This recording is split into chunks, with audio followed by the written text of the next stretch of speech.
The Lynchburg Hornets Sports Network is proud to present College Hoops from inside Turner Gymnasium on the campus of the University of Lynchburg. Hello again, basketball fans. My name is Kyle Haney. My co-pilot tonight, Mr. Evan Gates, and EG, back from your Midwestern tour. We'll get some information on that. I want some dialogue from you about this great state of Indiana, but let's focus on the hoops for right now. We got a good one here as the Methodist Monarchs are in town to take on the Lynchburg Hornets. Well, Kyle, this is meeting number 15 between these two squads, but look no further than the last 5 matchups. Lynchburg has been dominating in recent history, and we know that they've scored 78 or more in all 5 of those contests. Both teams coming into this one off of a win, and we know that Lynchburg really set this gym on fire in the first game against Warren Wilson. You see some pretty similar stats there. Both teams are 2-2, and yes, that Warren Wilson game you're referring to, 122 points for the Lynchburg Hornets. Not a program record, but pretty darn close to it. Anytime you get over the century mark, I'm impressed. But Lynchburg got 122 in that matchup earlier. These two teams, they actually have that common opponent, Warren Wilson. Methodist also beat Warren Wilson. Little less margin for victory there. It was 76-68. Sometimes there's a danger in comparing scores. Evan, we can discuss that more, but let's discuss your gateways to success. Well, taking a look at some of the keys to the game, we understand that these two teams have come into this season with expectations of obviously improving, but it starts with that personnel, having some of the veterans back. And for Methodist, it starts with dominating the paint. This Lynchburg team has struggled to have size. They bring more this season, but Methodist has yet to be outscored in the paint this season, and they also have to limit the perimeter. Lynchburg has put up 50 more threes in just 4 games in this season. For Lynchburg, it's about limiting transition off turnovers. We know that Dickinson had 25 points off turnovers against the Hornets. Lynchburg came storming back in that second half to get the victory in overtime, as well as keeping Hicklin in check.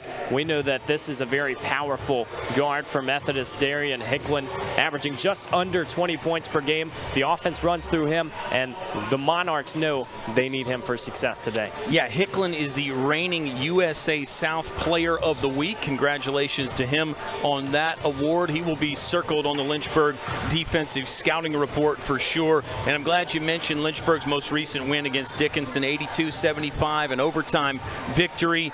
Exciting there on the road in a little 2-day tournament. Lynchburg lost on Saturday, so winning that game Sunday gives you some confidence, gives you a lift.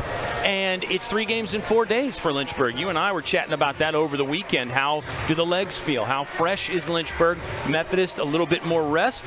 Perhaps Coach Aloysius Henry might opt for his team to get out and run a little bit more, knowing that. Well, the Monarchs also have a pretty open schedule in the next few weeks. They play the next 3 Saturdays, so you're getting 7 days to prepare for each contest.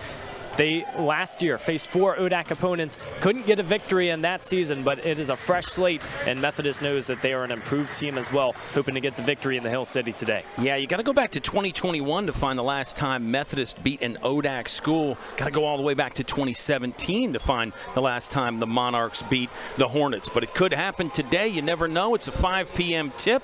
That means Evan and I are back for the jump ball in less than 5 minutes. You'll see all the action live right here on the Lynchburg Hornets Sports Network.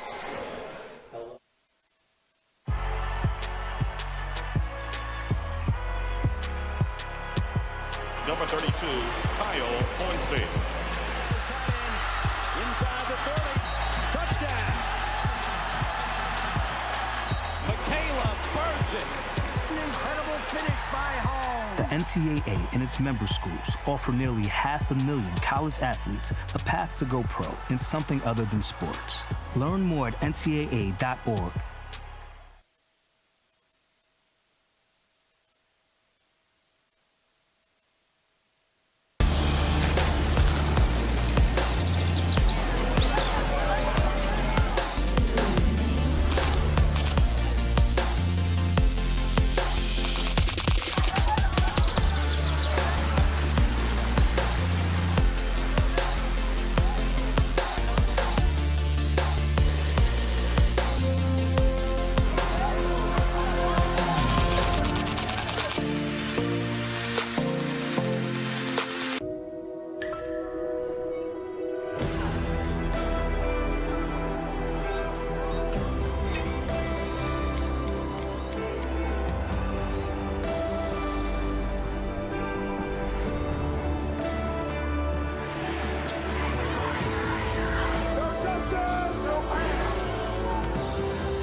Basketball on Lakeside Drive as the Lynchburg Hornets men's team hosting the Methodist Monarchs. Hello again, Hoops fans. I'm Kyle. Evan is my tag team partner tonight. Josh Smith, really the do-it-all guy. He's the Swiss Army knife over there, and we'll get to Josh maybe around halftime or something. But let's get to some other players and personnel that we have identified that could be big factors in the game today. Well, we already mentioned for Methodist, Darian Hicklin is one of those guys who can do a little bit of everything, and obviously going to be on the watch for USA South All-Conference come the postseason. We know the player of the week is not an easy accolade to accomplish. He did it with a 28-point performance versus Regent, and he's really led this squad the entire way so far this season. Had great numbers last year as well, 17.1 points per game, shot 85% from the free throw line, and he started 9 games his freshman year, so he's really been a fixture in the starting lineup for the Monarchs. For the Lynchburg Hornets, their player to watch is also a junior, a guy that we've come to know and love, Evan, Jason Easton, number 32, putting together a really good start to the season. Well, a bit of a silent killer for Lynchburg because the three ball isn't necessarily as emphatic as some of those dunks from Jamarcus Brown or some of those plays throughout this season that have just been so impressive. But Jason Easton has come to play to start this season, shooting just under 39% from the perimeter. He looks to continue that, and Lynchburg looks to keep opening up opportunities for the three ball. Easton, a career 43% from beyond the arc, so that's really impressive. Lynchburg will be in gray today. Hornets are 2-2. They average 79.5 points per game. They give up 70.8. There's a look at your starting lineup. Some changes there for Lynchburg. No Jonathan Faust, no Jake Hart in that starting lineup. Evan, those are the two that had started the previous 4 games, so that means you get Jamarcus Brown in there and also Michael Gray. Well, it's the first iteration of this lineup that we've seen from the start. Lynchburg went with the same one for the first 4, and this is a big bench for the Hornets. We've talked about it in recent seasons, and so not exactly a surprise to see a different lineup, but you wonder if this is just for the matchup against Methodist, or maybe it's Coach Scott saying, okay, let's try something out to go for the rest of the way. Monarchs clad in the green and gold. They'll be scoring on the basket to our right. Also 2-2 for Methodist. They average 72.3 points per game. They actually give up the exact same number, 72.3. We are underway. Lob inside. Well defended by Pearson Young. Knocked out of bounds. Just a few seconds into half number 1. One team will go above 500 on the young season. The other will fall to 2-3. Here comes the inbound play. Big number 23, Key Edwards, is a force, but the Monarchs lost the basketball. Hicklin runs it down. You can already see Hicklin is the guy who is really going to take charge and try to restore order. It doesn't mean every play is going to run through him, but you just notice on that loose ball, Evan, how active he was winning the possession back. He's so quick, and every time he has the ball in his hands, he's looking to score. We'll see if Methodist can find him. Greg Ellinger, big force at the free throw line. There's Key Edwards leaning in and scoring. Nice stuff from the junior from Conover, North Carolina. 15.5 points per game so far, and you can see why. He looked very skilled on the interior there. This team is so poised in the paint, and Edwards, another guy on this roster who is a transfer. We knew that Key Edwards came from Fayetteville Tech Community College. So many guys transferring into a system. It might be tough to build chemistry, but it feels like the Monarchs know what they're doing, and they're playing really well. A great brand of basketball. Yeah, 4 from Fayetteville Tech. Great entry there from Mason McCovic, dumping it downstairs to Jamarcus Brown, who got fouled. He'll head to the free throw line left. But for the Monarchs, you have 4 from Fayetteville Tech and 9 rostered players that spent time at other schools. And that's one, if you watch sports in the modern age, you're hearing about it so much, right? The transfers. Not all transfers created equal, though. And if you can go out and get the quality ones, well, then the win total goes up for sure.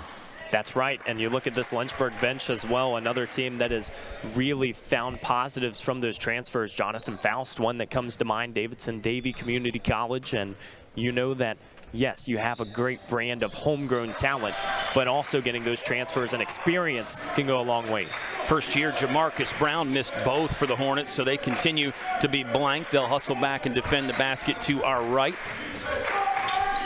And it sounded like it was going to be man-to-man coverage for most of the night for Hillary Scott's squad, but a potential to change that up to a zone. Methodist will run more zone than Lynchburg has seen for most of the year. That one wide left from Chance Minot.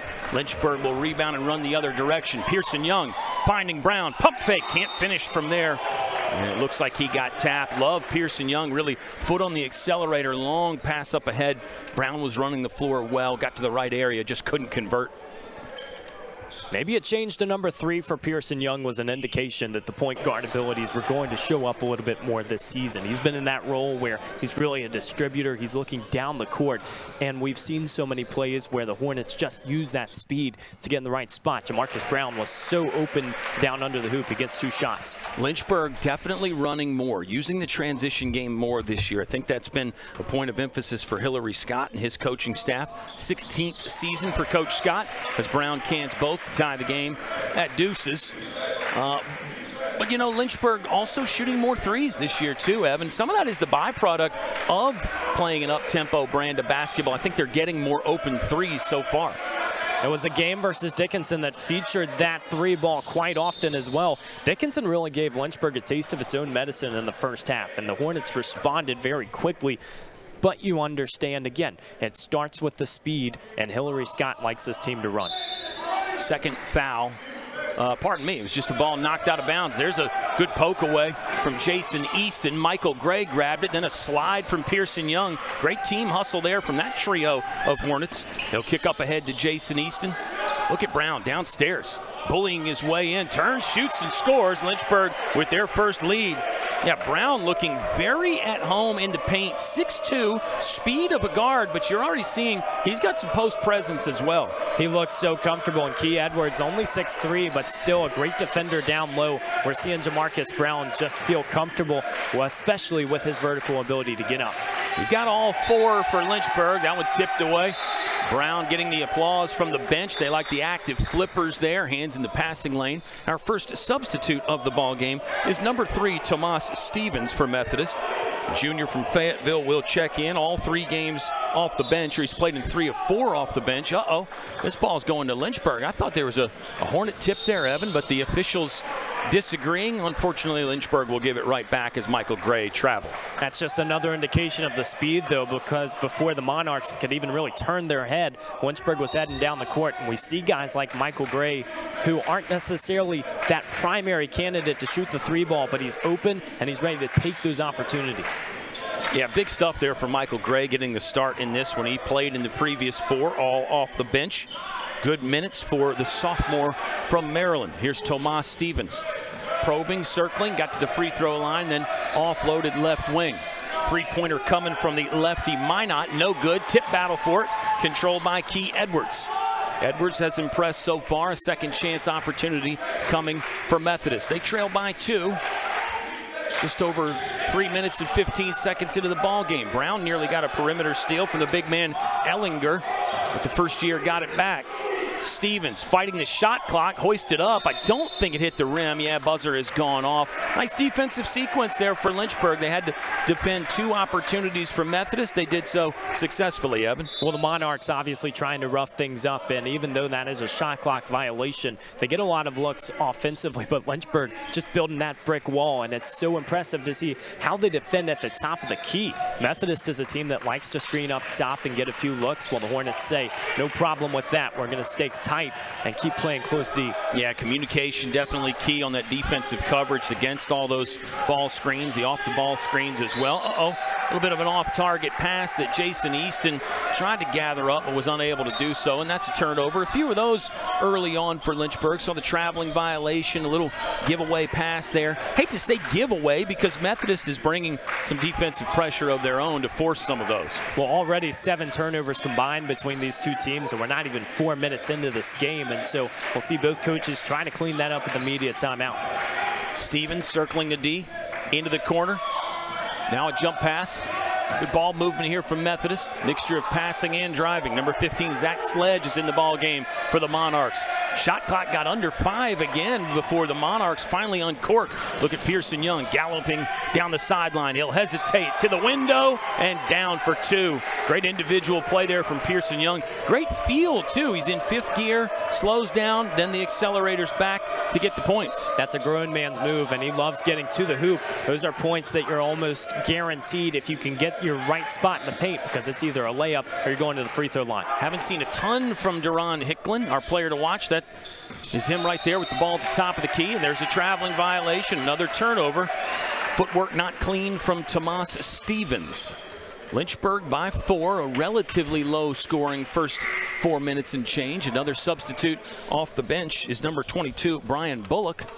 And Lynchburg has not gone to the bench yet, Evan. It's starting 5 out there still for the Hornets. They also haven't gone to the 3-ball yet. We've seen Methodist hoist up 4, but haven't gotten one to fall. We're seeing these styles be a little interchangeable, and that's what you expect in a game like this. Some very contrasting styles. Michael Gray will pull the trigger. Redirect got to Mason McCovic. He says, thank you very much. Senior from Virginia Beach powers up for 2, and now Lynchburg leading by half a dozen. That'll produce a timeout from Methodist head coach Aloysius Henry. We'll keep it here for the first one because we've got so much more to talk about. Lynchburg 8, Methodist 2. I'm Kyle. Evan Gates, my tag team partner, always coming off the top rope. What else stands out to you either for these ball clubs coming into the game, Evan, or in this first 5 minutes or so here? Well, it's Thanksgiving break here at the University of Lynchburg. You mentioned it earlier. This is game number 3 in 4 days for the Hornets. And so the big question might be energy coming into this contest. How does Lynchburg respond after splitting the weekend series? They have looked on fire so far. And even though it's not exactly the cleanest way to get that 6-point lead after the first 5 minutes, they're feeling pretty comfortable with how they're playing. Well, and it looks like Lynchburg's playing with speed and energy and bounce. I don't see any ramifications or repercussions from the 2 games in 2 days. I mean, their legs look pretty darn fresh to me. That's right, and not an easy trip either, going up to play at Marymount right around the D.C. area, and so it has just looked like they're playing with a little bit of freedom, and again, sticking with the starting 5, I think they're building a little bit of cohesion as well. Same 5. Nice job by Pearson Young to defend that backdoor cut there and get that one knocked away from Hicklin.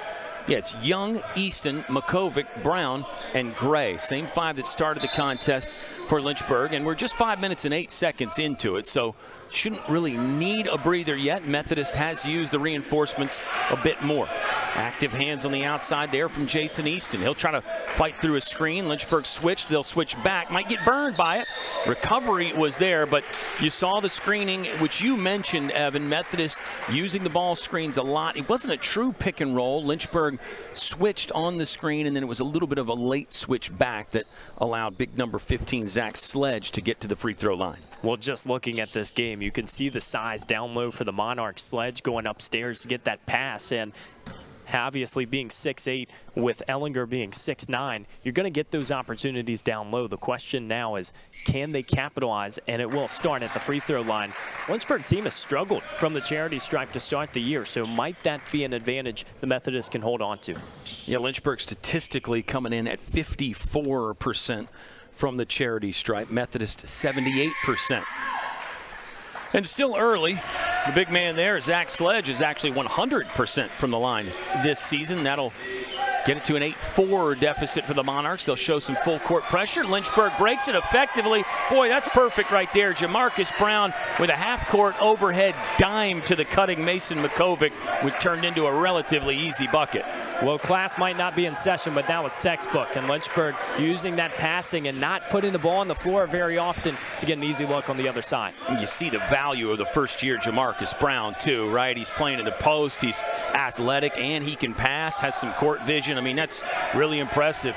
Shot clock to 6. Long one coming, long one in. Chance Minot draining the triple. 10-7. Methodist within 3. Here's the full court pressure again.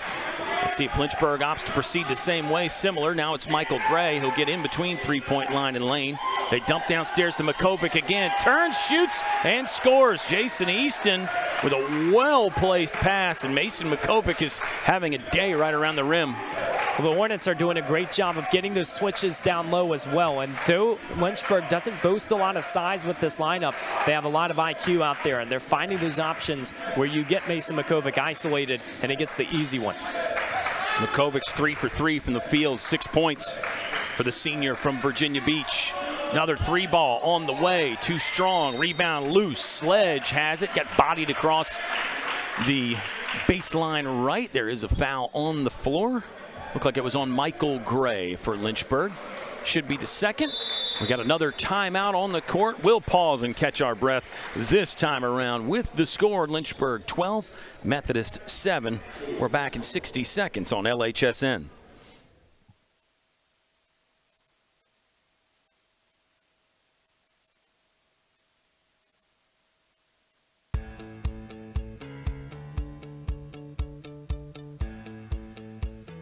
being a part of the different activities and organizations that I've been a part of, I'm actually able to see myself where I'm like, hey, I actually can make a change. I'm one person that can make a difference. Division III has helped me to develop teamwork skills, critical thinking skills, time management skills. It's not just about basketball, or it's not just about school, it's about developing yourself as a person altogether. Football has taught me a lot throughout my life. It's definitely had a huge imprint on who I am as a person. Competing at a Division III level created that opportunity for me to go to college. Not only was I the first one in my family to graduate college, but I was really the first one to even go. Being the first one, I'm breaking that cycle, and now that I've graduated, I'm not sure what's the next step, but I know I have a lot of doors open. And a lot of those are open because I played football and ran track here at Otterbein.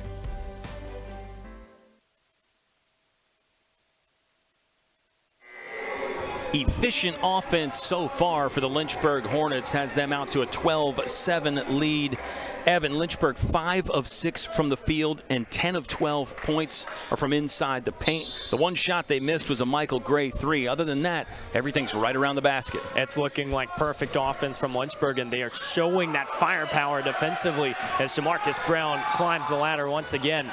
I'll tell you what, the Hornets might not have had the cleanest first 4 games to the season, but we're seeing this energy renewed every time they step in Turner. They just look like a really smooth ball club right now. Finally got a substitute waiting at the scorer's table for Lynchburg. Good takeaway from Zach Sledge, stepped in front of the line there. It looks like Coach Henry got a timeout to save the possession. We'll stay here since we just took a break. Athletic play there from big number 15, 6'8", Zach Sledge to get a steal there. Monarchs do have to use the timeout, but yeah, back to this Lynchburg team. I think you're right. Offensively, the efficiency is standing out to us. But this defensive effort right now for Lynchburg, very good. You saw Jamarcus Brown there blocking the big number 6'8", Zach Sledge on the other side. Boy, Brown is quickly becoming a first year of note. He's going to throw himself into that Rookie of the Year conversation in the ODAC. I mean, no, we got a lot of basketball to play, but just it's hard to find many freshmen that have stood out in recent years the way he has so far. He's turning into a fan favorite, too, with some of the slams we've seen in the highlights. This guy, a VHSL high jump champion in the state track and field championships in the outdoor season, set a meet record. And so, obviously, being 6'2" doesn't exactly give you that disparity, but his vertical ability and the way he uses his size is very impressive. Redshirt sophomore Tyler Buggs is the first off the bench for Lynchburg in this one. We have not seen Jonathan Faust and Jake Hart just yet. Nice little strip search there from Stevens, but he couldn't cash in after the thievery. Buggs is on the ground. Good hustle play. Pardon me, that was Jamarcus Brown. Up ahead to Michael Gray. He'll try to split a double, leaving it off for Buggs. They'll rule it a jump ball, and the possession arrow will give it to Lynchburg. Michael Gray gets away with one on that case, too, because Methodist doing well defensively to almost force that travel. Lynchburg now gets it under their basket, but we're seeing the Monarchs match that speed, whereas Lynchburg is trying to get down the court. Methodist starting to react a little quicker. Around the horn, back to Pearson Young, who was the inbounder. Three-pointer got partially blocked. Good defensive sequence there from Methodist. Stevens now to the right wing. He'll toss back to Chance Minot. This is Brian Bullock in the game, dribbling on Brown. He'll get down the edge of the paint and then throw that away. That was deflected out by a Hornet. 2 more subs in the game. Evan, Aloysius Henry, the head coach for Methodist in his 3rd season. He was an assistant there for 7 years. He is not shy about going to the bench for reinforcements. Not at all, and I think it might be a bit of an energy thing as well. We've seen Lynchburg come out of the gates quick, but the Monarchs have started a lot of different players throughout the year, so it might be trying to hammer down that consistency in the starting lineup as the year goes on. Great point. We're still in November. You're still trying to find the combinations and who can give you what. How about Jamarcus Brown? He just keeps giving and giving. A block right there, straight up fantastic solo defensive play. Gray's pass was a little too hot to handle for Brown, and that's a turnover. Another one for Lynchburg. We'll revisit those numbers in a bit, because both teams have had more than their share, and it's still a 12-7 ball game. It's been at this scoreline for about 4 minutes now. A drive by David McCollum Jr. Now it's Minot, right wing. He'll drive on Gray, use the shoulder to get some space, but in doing so lost the ball. And there's Key Edwards to pick up the trash and score it, and getting Methodist back within 3. Monarchs have been within 3 a couple times in this one after our initial lead change from 4 to 2. Well, that's one way to break that 2-minute, 30-second scoreless drought, and sometimes you just have to rough things up. We're seeing Key Edwards be the first one to respond, does it well. 1 tie, 1 lead change. Pearson Young went down to the ground. He is grasping his right ankle. And Jason Easton saw that and pointed it out to the referee. And I don't know if he officially asked for a timeout or if the refs just gave him one. It was a one-handed fastball kind of pass that Pearson Young threw. And he just went to the ground after that. He'll get some help to his feet. And there's some applause.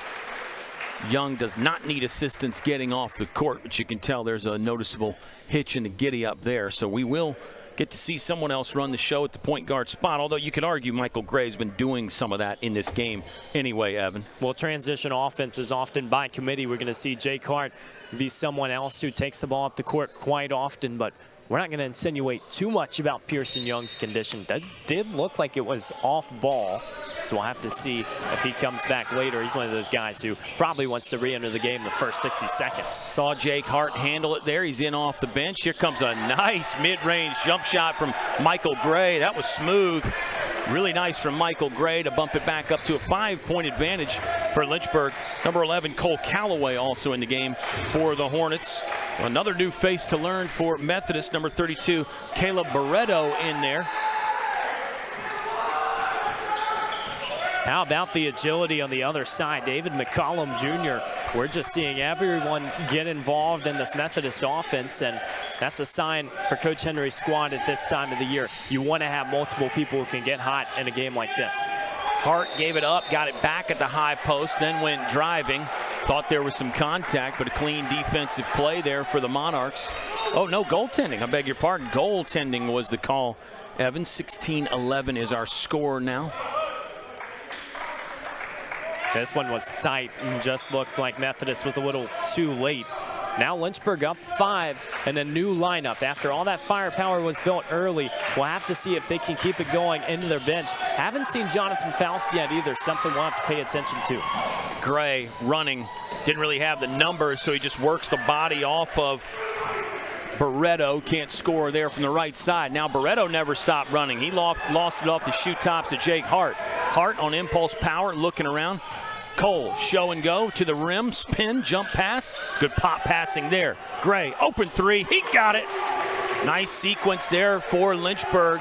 Got inside, went back outside, left wing over to right wing. Michael Gray was ready, willing, and able to knock it down. That's cold as the ice box, and Michael Gray is really showing us just what efficient passing can do, staying in that right spot. And sometimes it's going to be a different guy every game if you're sitting and waiting to score, but Lynchburg being quick with that passing, getting in the right spots. Yeah, Gray missed a 3 early, but since then he's knocked down a really nice 17-footer and then the most recent 3-pointer.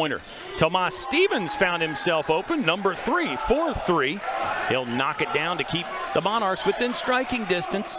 Down 5 again as Jake Hart will look to the sideline for the instructions from Hillary Scott. Bugs had it stripped momentarily, went and got it back. He'll step back from 15. No good. Stevens with the rebound. Boy, Tomas Stevens very active in this one for Methodist, Evan. Anytime you come off the bench and your name is said more than a few times, you know you're making an impact. We're seeing it on display. Jamarcus Brown with the steal. He'll spin. Got really waylaid on his trip to the front of the iron right there. Jamarcus Brown is going to have free throws number 5 and 6 of the game for him. It'll stop the clock with 8:16 left to play in the first. The foul is the first one on Greg Ellinger, the freshman from Morrisville, North Carolina. He's played in all 5, started 4 of the 5. So the 6'9" first year looks to be an immediate force for Methodist. Well, going back to Jamarcus Brown as well, it's a difference between having size and using it effectively. And what we see from him down low is that he's not afraid to stay in the paint and take his time. some of those layups that other players might just try to lob up or get to the glass, he's going to take his time and make sure that he is getting to the free throw line on a play like this. And I know you saw his stat line against Dickinson as he rattles the free throw home. He'll come out for a much-deserved rest. Jamarcus Brown against Dickinson, 18 points in 18 minutes.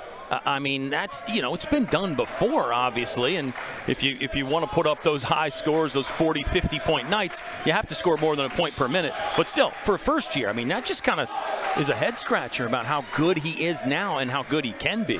Well, and that's the average on the season is 18 per game. And so consistently, he's getting used to that role. And in those boosts, he's making a difference. Hesitation by Darion Hicklin. Very nice there to float high off the window and down. I'll use the phrase again. Monarchs are within striking distance, down 4 with 7:40 left to play in the half. Callaway, deep three. He was open, no good. Bugs on the rebound. Yeah, stick back goes. 6'6" sophomore Tyler Bugs. Right place, right time. The transfer from Emmanuel has become so much more athletic after this offseason, and I think we're starting to see it with the minutes he's getting this season. Obviously, it starts with jumping, being in the right spot, but he looks so much more comfortable in this offensive scheme. Edwards had a chance to get it back from Methodist, couldn't do so. Gray will sprint through a duo of defenders and get fouled on the floor by somebody. Looks like Elijah Thomas checking in the ball game now for Lynchburg. Another redshirt sophomore. He's played in all 4, now 5 for Lynchburg. So Hillary Scott, pretty much going to the script and what you could find the information-wise in the box score, with the exception of Jonathan Faust, who has not played yet. Callaway, open 3. Right-hander missed it, bit too strong. Battle for the rebound. This battle's not done yet. Thomas on the ground. A little mini wrestling match there will result in a jump ball. Both teams' sides applauding the effort there. Good hustle, good hard work here in late November. If you're a coaching staff, that's the first thing you want to see from someone off the bench, is going to the hardwood, trying to get those calls for your team. And Elijah Thomas is turning into one of those hype guys for this squad, because every single time he steps on the floor, you can hear him if you're a spectator. You see him flashing down the floor, and he's going to be a very big part of this team if they want to make a run in the conference. Right on cue, Thomas came sprinting out to check up Chance Minot. This is Brian Bullock now. Feeding down the line, closer to the corner. Jake Hart with the cover on Hicklin. Hicklin getting past the free throw line. Traveling violation on Minot. Officials have been keeping a keen eye on the footwork in this one, Evan. Another timeout on the court. What do you think? Let's keep it right here for now, as Josh Smith is working so hard on that camera. He would have to run over and press a button. So we'll stay here with the score. Lynchburg leading Methodist 22-16. Well, you mentioned Josh Smith, and we're going to go out on a little tangent with this one. Elijah Thomas, the man we've been talking about for a few minutes, well, he's a transfer from Wingate. And believe it or not, at Wingate, Josh Smith, our GA for LHSN, was his RA. Wow. In the dorms. That is a deep pull. And another connection here in Lynchburg. You don't always see that with transfers and stuff, but you feel like it was almost meant to be at that point. I think so. That's a great point. I'm already sensing some similarities to the two guys. First off, great style. Let's get that out of the way right now. Second off, both pretty hard workers. I mean, we can see that. We've already talked about Elijah Thomas. He's vocal, he's bouncy, he's active. And our own Josh Smith is the same way. He's running the replays and the cameras and directing, and even getting some footage before the game for the social media. He's incredible. He's a one-man army. Oh, that's right. And it's Thanksgiving break. We are a little low staff for this contest, but Josh Smith, if we had a different camera out there on the other side, we better be turning it his way, because he's doing everything helping us on our part. Yeah, happy Thanksgiving, everybody. And our next basketball game inside Turner will be a women's-men's doubleheader. That'll be on Sunday. And Newport News Apprentice will be in town for that one on December 1st. Next game for Methodist is at Regent in Virginia Beach this Saturday, November 30th. So the timeout is done. Bugs, Hart, Thomas, McCovic, and Easton, the 5 out there for Lynchburg at the moment. Jason Easton stepping around screens, and he dragged his foot. And again, the footwork, Evan, it is under high scrutiny tonight. And now we got to revisit those turnover numbers, because, again, both teams having more than I think their coaching staffs would enjoy. I've got it as 8 for Methodist, 7 for Lynchburg. So 15. Wow. And obviously that is above the numbers for both teams when you look at averages throughout this year. But I think it's a product of how quickly this game is being played, turning into a track meet. We're seeing both teams not set up offenses very frequently. I don't disagree with you, and I think the defensive pressure part of it. Transition offense. Whoa, fabulous there from Cole Calloway. Running the angle right to the right side of the iron. Good feed. And then a little ball handling pizzazz to finish it off. 24-16, biggest lead of the night so far for Lynchburg. We have had one tie and one lead change. We were tied up 2-2, then Lynchburg jumped ahead 4-2. Uh-oh. There's one that you could call an unforced error, perhaps, Evan. Although, I think you could argue that Lynchburg's defensive pressure kind of caused that. I agree. Not a lot of passes down low, and we've seen teams dominate Lynchburg in the paint by isolating that guy down low. Methodist setting a lot of screens, trying to get left to right, and ultimately the Hornets have just been a step ahead on defense all day long. Lynchburg really looking to take control here and go up double digits in half number 1. Still 5.5 minutes to do that. Callaway will come off a bug screen. Instead, they go downstairs to Makovic, wrap around to Callaway. He'll take some contact. Little scoop lay-in try was no good, but Mason Makovic, right spot as usual to get the rebound and fouled. He'll step to the free throw line left. He's 50% from the charity stripe so far this season. Or is it an on-the-floor foul? No, it looks like Makovic will have some freebies. Tell you what, he's building a residence down low, and even when he's not getting that look, he's there to scoop up the rebounds. And we've seen this guy throughout the season be one of those guys who's relied upon the most for rebounds, and someone that you might not have anticipated looking at previous seasons, but 7 points per game and 7 rebounds per game. You know that he's one of those guys on a day-to-day basis is going to get it done for the Hornets. Yeah, last year led the team in field goal percentage, 58.7. And usually that tells you you're around the basket a lot, right? I mean, not that you can't lead the team in field goals, shooting jump shots, but you got to get a healthy amount of layups in there to have that stat. 26-16, Makovic made both from the charity line. Fadeaway jumper on the way, no good. Tip in, wow. How about Zach Sledge? I mean, his hand looked like it was above the square there. I agree, and that is one of those you got to go ahead and get the measuring chart out, because that's one of the better moves you're going to see all day. Speaking of nice moves, Jake Hart with a little fall away from 5. That left hand is so active. He looks so comfortable with it, but getting down low, it's a bit of a different look from Jake Hart. Somebody who mans the point, has the ball in his hands a lot. He can still get in the paint or just outside and be comfortable shooting. A wild one tossed up. Don't know if it was a pass or a shot, but either way, it did not work out for Methodist. Hart running the floor. Callaway up and under and scoring again. Cole Callaway with a performance off the bench to remember. 6'4" freshman from Mooresville, North Carolina. He is 5 for 10 from three-point land coming into this one, but tonight making a lot of points in transition. Catch and shoot triple, no good. Methodist has just gone really cold right now, Evan. Well, and I think it starts with the Hornets having the majority of possession. Those looks are almost identical with cross-court passing. Bugs kind of faked the pass and then pulled it from straight away. No good. Monarchs will run. Minot tossing up to the big man Sledge. He had to come down with it, and he can't convert from point-blank range. Lid on the bucket right now for Methodist. They need to find a way to get it off before they're in more trouble. Here's good news for Lynchburg fans. We are seeing Pearson Young back out on the court again. So whatever happened there must be okay. It does look like he's got the right ankle taped up. He'll have to wait for a timeout. We'll take a breather here with 3:42 remaining in half number 1. Lynchburg starting to pull away. Hornets 30, Monarchs 18. Thanks for checking out some Tuesday night hoops on LHSN.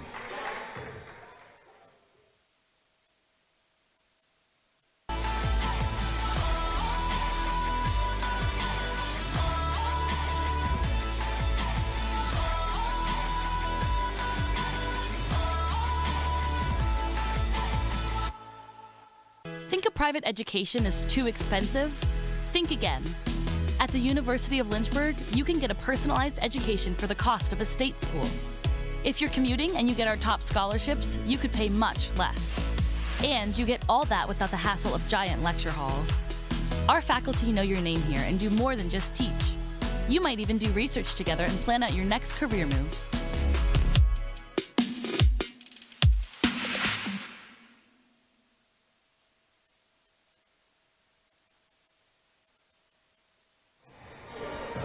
Basketball on Wayne Profit Court inside Turner Gymnasium on the campus of the University of Lynchburg. A look inside the Hornets timeout huddle.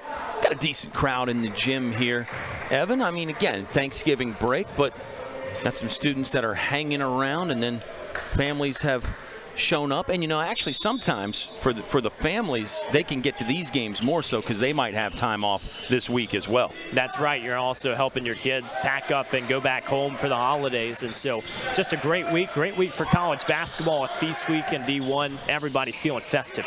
Heck of a time to be a sports fan. Elijah Thomas dribbled off his knee, got it back, and found Mason Makovic. A little bit of good luck there for Lynchburg because the Methodist defense went after the loose ball, Evan. Then once Thomas got it back, nobody guarding Makovic. Well, the grin on number 0's face said it all, and that was a brilliant shove pass to get it to Makovic, who was all alone, and those hustle plays starting to show up on the scoreboard. 32-18, if you're Methodist, I'll put you inside Coach Aloysius Henry's head. What do you need to see from your team offensively? Because right now, not much is going well on the scoring side of things. Well, it definitely feels like that momentum has been lost. 1 for 6 in the last 6 field goal attempts, and so it starts with staying true to who you know best. Somebody like Hicklin, who takes the jump shot now. He's one of those guys who can almost slow the game down and try to get that possession back, have a good offensive set, instead of just rushing it and letting Lynchburg run. Don't disagree about getting Hicklin a little bit more activated. Number 40, Jeremy Mull, is a senior who is in the ball game as well. So maybe a little senior leadership off the bench could help turn things around for the guys in green and gold. 32-18. Young's going to fight through a screen to throw it over the top, taken away by Jamarcus Brown. Brown going to run the break. Up ahead to Callaway. Can't get it to go from the left side, but he was fouled. Looked like the offender was Jeremy Mull. Should be his first. Methodist now with 6 as a team, so the next one will put Lynchburg in the bonus. This should be a shooting opportunity for number 11, Cole Callaway. We're seeing great hustle from him so far in this game, and once again, just running the floor. Lynchburg has numbers almost every single time they get the ball, and that really makes a defense second-guess things, because then when you do slow it down, those 3 shooters might be open if you're trying to find out that man-to-man defense and get comfortable with it. Number 22, John Henderson, into the ball game for Lynchburg. He's a 6'6" sophomore. We saw guys like Buggs and Henderson, Thomas, all those guys last year, Evan. They impressed us, and we knew that the ceiling was high. As first years, they were in kind of a crowded lineup. Lynchburg had a lot more experience last season. Now we're starting to see some guys like that really spread their wings and take off. It's what you expect as a coaching staff, because still early in the season, you know, there is a lot of room for growth, and you're trying to really test your options at this stage. But look at it this way. We've seen a lot of Hornets have different numbers this season, right? The Hornets lost 9 guys under the number 14 from last year's roster. I think that paints a pretty good picture that it is not the same lineup. But Coach Hillary Scott is entrusting a lot of those freshmen turned sophomores, even some of the veterans, in new roles. They're starting to fly with it. Yeah, and we loved watching that team last year. And that's the bittersweet thing, I guess, about sports is you get to know some new faces every year. You get to fall in love with some new personnel, and then unfortunately they move on. You got to break in new players. And again, that's part of the fun and also part of the drawback to this deal, being a fan, being a broadcaster. It's got to be tough being a coach too, because you know your opponents aren't going to stop, so you can't stop either. Starts with culture as well. I think Coach Scott, now really racking up the years at Lynchburg, knows how to get it done, but the guys have to trust it too. Hillary Scott, a Lynchburg native, played his basketball for the EC Glass Hilltoppers and then played collegiately at Roanoke. Very good player for the Maroons in his time, although Hillary Scott way too modest to talk about his playing days. Methodist ball after a little battle underneath the rim there for both teams. Hicklin will pull up, still can't get it to drop. Looks like he's getting some decent looks. Pearson Young on the sprint up ahead to Thomas. Thomas will pump and score. Speed there, athleticism too. He is just so bouncy. The question for Methodist right now has to be, how can you get this Lynchburg team to slow down? Because Methodist isn't getting the buckets to set up that defense. We saw full court pressure in the 2-2-1 where the Hornets had to slow down. Instead, they're capitalizing off those misses, and before you even know it, they have the ball in their hands right under the bucket. Good feel on the floater there for David McCollum. Pearson Young will use the muscle and then spin around. Kind of a weird bounce pass to Jamarcus Brown, who actually got a shot off. Now the Monarchs can run with 65 seconds left to play. McCollum to the rim again. Oh, that's going to be a foul and count the basket. Oh, the direction was the other way. It's a foul on the Monarchs here? No, it's just to count the basket gesture. I beg your pardon, fans. Although I think the other official was confused. Oh, wow, it might be going the other way. I'm not seeing a 7th foul on the board yet for Lynchburg, though. Maybe he was going to call it a goaltend, but then the ball went in anyway, perhaps? Only other thing I can think of. That's right. Because there's no other foul up on the board. A lot of contact, a lot of traffic. Sure was. Callaway, rhythm triple try, no good. Lynchburg will run down the loose ball rebound, or do they? They're going to call that a backcourt violation. Hillary Scott saying a Methodist player clearly touched it. And the Lynchburg players will do the same politicking, but it has fallen on deaf ears. 46.3 left to play in half number 1. If you're Methodist, you've got to cut to a 10-point deficit here. A little mini run, a little momentum going in the locker room would be big for the Monarchs right now. Well, they could go 2 for 1. Looks like they want to get a good look on this final play of the first half. But cutting into that lead and making it single digits just makes that halftime huddle a little bit more approachable. Pearson Young got bodied up off the ball. They'll call that an offensive foul on Key Edwards. And he didn't argue too much. Pearson Young looked to be perfect position there, really just keeping the shoulders square, chest on Edwards, and then Edwards kind of extended the shoulder and the elbow just a bit too much. Well, a little bit of a sales pitch after. I think he did a brilliant job of getting the referee's gesture, but as you said, it starts with being in the right position. Pearson Young, somebody who just checks the boxes, he's doing everything right, and Lynchburg's needed it. Another guy that was really good when he got to Lakeside Drive, but his game has just improved tremendously, including what he's doing basically as the point guard now, and really started out as a wing type of player, but much more ball handling now from Pearson Young. He has it, right hand dribble, now crossing over, under 10 seconds. He'll muscle through the double team, ball's up on the rim, and count it. Young says he has it. Jamarcus Brown was in the area. 2, now 1, buzzer beater try on the way. That was close, but wouldn't fall for Methodist, and that's how half number 1 will end. A good one for Lynchburg. They lead by a dozen. We'll pause and bring it back with some halftime stats and analysis. You're watching College Hoops inside Turner Gymnasium, pre-Thanksgiving Hoops Fest on LHSN.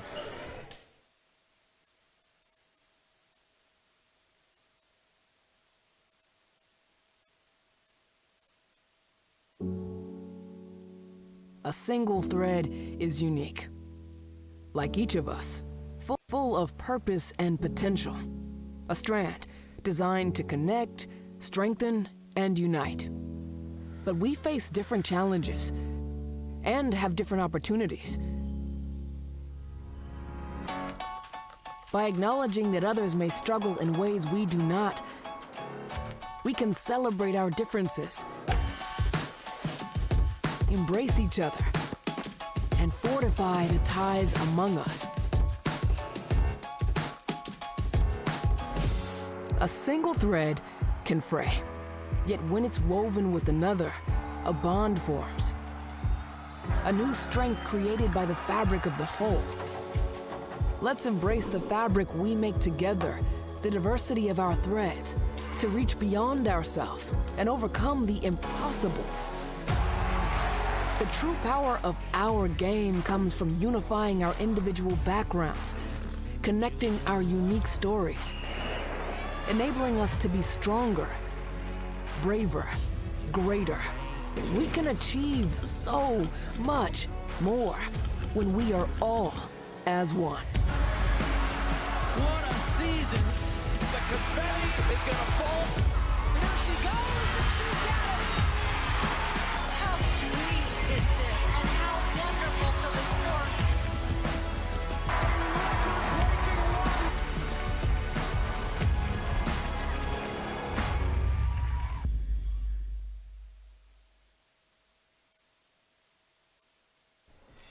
When you come to the University of Lynchburg to earn a master's degree in athletic training, you'll spend time in the classroom, but you'll also spend a lot of time in our top-notch facilities, learning from athletic trainers and working closely with our student athletes.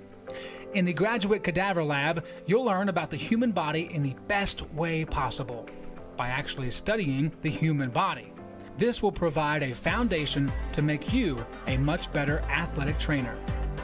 In the athletic training laboratory, you'll get hands-on experience, practicing your skills, applying concepts from the classroom, and working with faculty on research projects. It's also where our hydrotherapy facilities are. This space is also used by students for studying and practicing skills outside of class time. In the Sports Medicine Clinic and Turner Gymnasium, you'll work with student athletes from more than 20 NCAA Division III sports teams, helping get them back to practice and into the game as soon as possible. As an athletic training student, you're a big part of the success of our sports teams and the success of the local athletic teams. We see this relationship as a win-win situation. You learn, and that helps us win.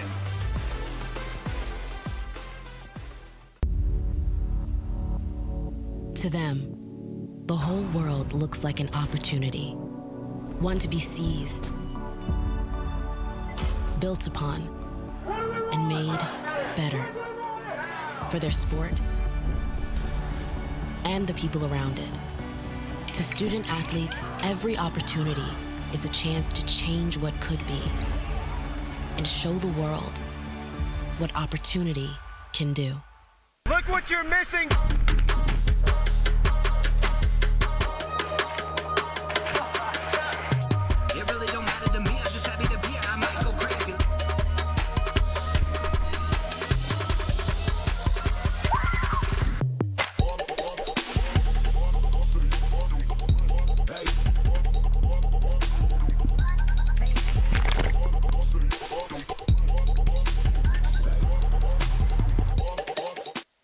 Diving in college taught me to strive and be the best athlete I can be, but also the best student I can be.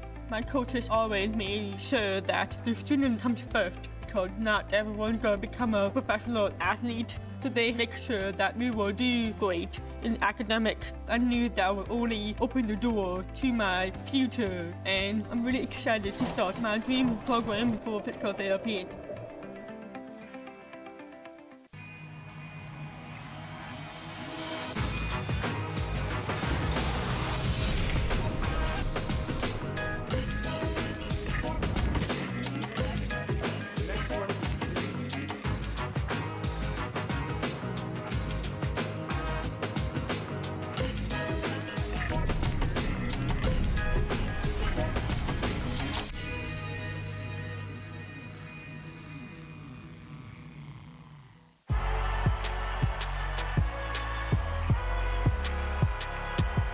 Number 32, Kyle Hornsby. Inside the 30. Touchdown. Michaela Burgess. An incredible finish by Hall. The NCAA and its member schools offer nearly 500,000 college athletes a path to go pro in something other than sports. Learn more at ncaa.org.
Being a part of the different activities and organizations that I've been a part of, I'm actually able to see myself where I'm like, hey, I actually can make a change. I'm one person that can make a difference. Division III has helped me to develop teamwork skills, critical thinking skills, time management skills. It's not just about basketball, or it's not just about school, it's about developing yourself as a person altogether.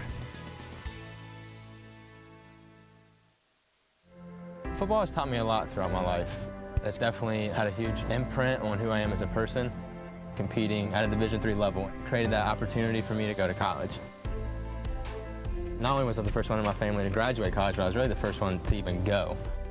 Being the first one, I'm breaking that cycle, and now that I've graduated, I'm not sure what's the next step, but I know I have a lot of doors open.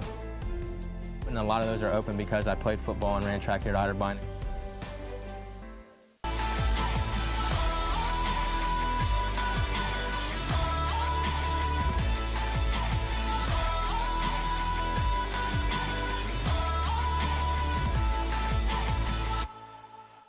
Think a private education is too expensive? Think again. At the University of Lynchburg, you can get a personalized education for the cost of a state school. If you're commuting and you get our top scholarships, you could pay much less. And you get all that without the hassle of giant lecture halls. Our faculty know your name here and do more than just teach. You might even do research together and plan out your next career moves.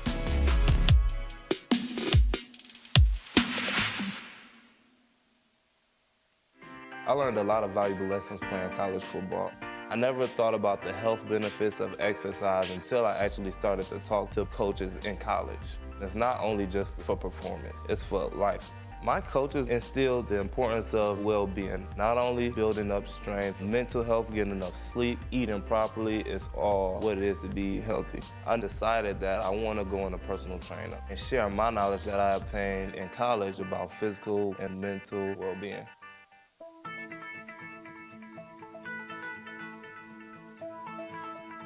College has given me the flexibility to pursue my passions and my interests, and I've recreated my identity for myself aside from just being an athlete. My greatest personal discovery has been that I am capable of doing things that I didn't know I was capable of doing. To be able to study what I wanted to and continue to play the sport I love, all of those things came together very nicely in one package in Division III.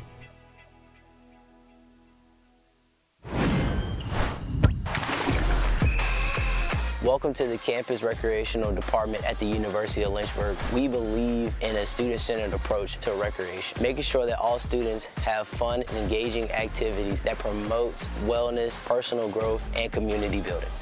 Our team works to provide a variety of recreation opportunities for all our undergrad and graduate students. Let's take a look at the different areas of Campus Rec. Campus Recreation covers all outdoor recreation. Our team offers dozens of trips per semester, maintains recreation facilities on campus, and offers outdoor certificates and leadership training. Intramurals is open to all students who wants to play on a team. We have men's, women's, and co-ed leagues for each sport we offer. Those looking for next level competition can join club sports. These are student-led organizations with the support of Campus Recreation. You can join one of our established club sports, or you can start your own with our support. Campus Recreation offers an excellent amount of opportunities to stay active, make new friends, and develop new skills. We hope to see you soon.